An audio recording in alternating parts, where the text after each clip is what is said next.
गांधी जी पहले ऐसे भारतीय नेता थे जिन्होंने राजनीति के साथ साथ सफाई जैसे स्वास्थ्य के मुद्दे को भी महत्व दिया था। यही वजह है कि उन्होंने अपने आसपास के परिवेश को स्वच्छ बनाए रखने पर जोर दिया। गांधी जी की इसी सोच को आगे बढ़ाते हुए प्रधानमंत्री नरेंद्र मोदी ने साल 2014 को गांधी जयंती के मौके पर स्वच्छ भारत अभियान की शुरुआत की।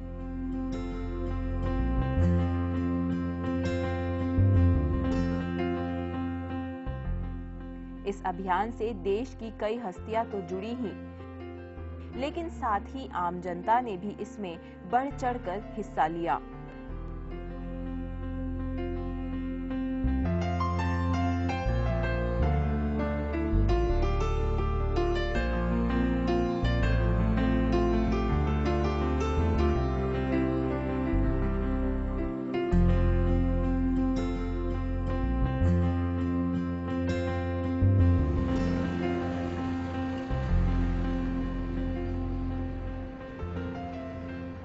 राजधानी दिल्ली के बाहरी इलाकों में कूड़े के पहाड़ का होना एक आम बात है। गंदगी और बदबू से सराबोर ये कचरे के पहाड़ मानो इस महानगर के जीवन का हिस्सा हैं। इतना ही नहीं, सड़क के किनारे पड़ा कचरा भी लोगों को अजीब नहीं लगता।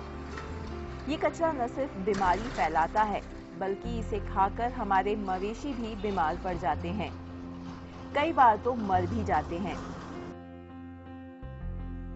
ऐसे में प्रधानमंत्री की ओर से शुरू की गई स्वच्छ भारत मुहिम का 1 साल पूरा होने पर हमने ये जानने की कोशिश की कि स्वच्छता के प्रति लोग वास्तव में कितने गंभीर हैं।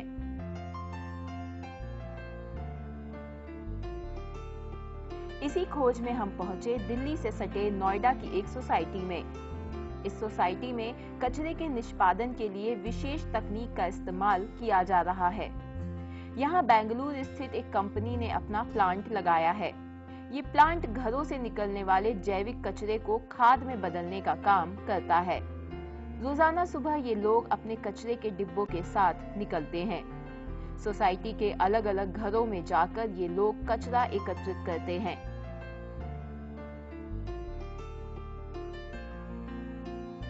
ये कचरे को ले जाकर उसे जैविक और अजैविक आधार पर अलग अलग करते हैं।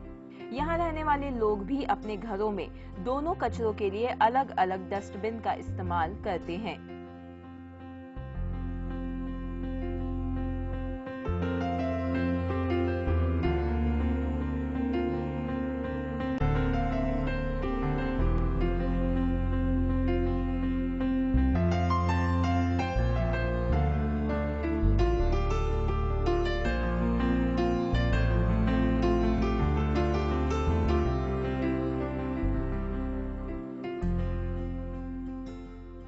इस सोसाइटी में ही रहने वाली एक गृहिणी नील कमल से इस मुद्दे पर हमने बात की। जब तक अवेयरनेस लोगों के अंदर नहीं आएगी और जब तक लोगों की मेंटालिटी खुद की नहीं बदलेगी कि हमें सब कुछ साफ सुथरा और सुंदर रखना है, तब तक ये चेंज नहीं आएगा सबसे पहले। लेकिन सिर्फ ये सोचने से होता नहीं है, इसके लिए एक प्रॉपर सिस्टम बनना चाहिए और उस सिस्टम को इम्प्लीमेंट करने के बाद उसको वॉच भी करना चाहिए कि ये सिस्टम कितना प्रैक्टिकल है और जो सिस्टम हमने डाला वो सिस्टम हो रहा है या चल रहा है या नहीं, ये कहाँ पे फेल हो रहा है, पहले इसको नोटिस करना चाहिए। जब आप किसी सुंदर और अच्छे परिवेश में बैठते हो तो आप भी ऐसा सोचते हो कि यहाँ पर गंदा ना कर, ये साफ है। अगर कोई चीज़ ऑलरेडी गंदी होती है तो फिर लगता है कि चलो थोड़ी गंदी मैं भी गिरा दूँ, कोई बात नहीं, इतने तो पड़े हैं, एक मेरा भी चला जाएगा तो क्या हो जाएगा। लेकिन अगर कहीं पर बहुत साफ है तो आपको लगता है कि मेरी वजह से साफ में कहीं कोई कमी ना आ जाए। तो इसका फर्क तो पड़ता है। जब चारों तरफ अच्छा सुंदर सब कुछ दिखता है तो नेचुरली अच्छा लगता है। घरों से कचरा इकट्ठा करने के बाद ये लोग इसे बेसमेंट में बने इस प्लांट में लाते हैं, जहां एक बार फिर इस कचरे को अलग अलग किया जाता है।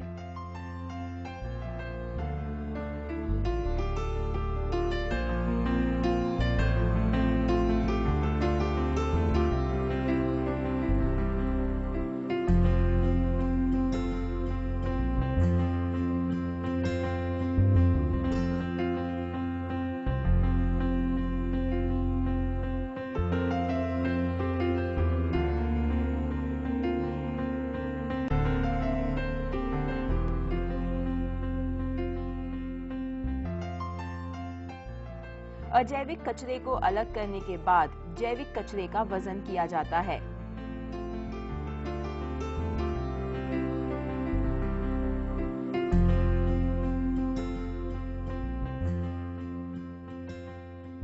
फिर इसे इस मशीन में डाल दिया जाता है।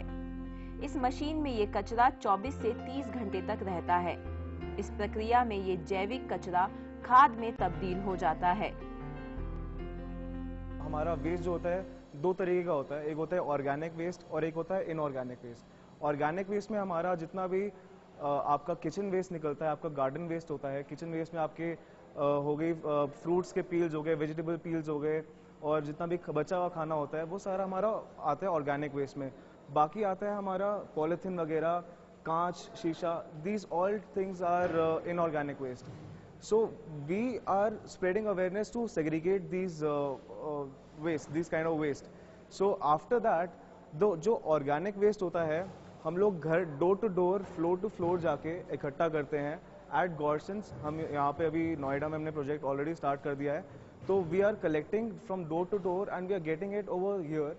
जो हमारा प्लांट है यहाँ पे हम लोग सेग्रीगेट करते हैं further, which we call as secondary segregation. So after this segregation, we have organic matter left and inorganic matter left. So the organic matter is what we are putting into our machines, which convert all the organic waste जितना भी हम डाल रहे हैं उसको 24 से 36 घंटे के अंदर खाद निकाल रही है उसका। वो खाद हम वापस अपना ग्रीन एरिया में यूज कर सकते हैं, जो कि हमारे गार्डन के लिए इस्तेमाल किया जा सकता है।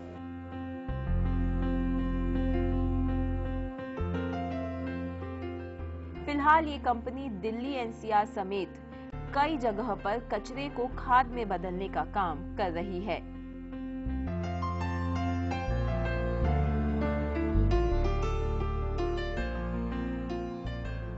खाद में तब्दील हो जाने के बाद इसे फिलहाल सोसाइटी में ही इस्तेमाल किया जा रहा है। इस खाद को बगीचों और आसपास लगे पेड़ पौधों में डाल दिया जाता है। इस प्रक्रिया से साफ सफाई और हरियाली दोनों एक साथ लोगों को मिल रही है, जिससे ये सभी बेहद खुश भी हैं। इस तरह से सोसाइटी में लोगों को स्वच्छता के प्रति जागरूक करने और वहां से निकलने वाले कचरे के 60% को सोसाइटी के अंदर ही उपयोगी खाद में बदल देना सस्ता काम नहीं।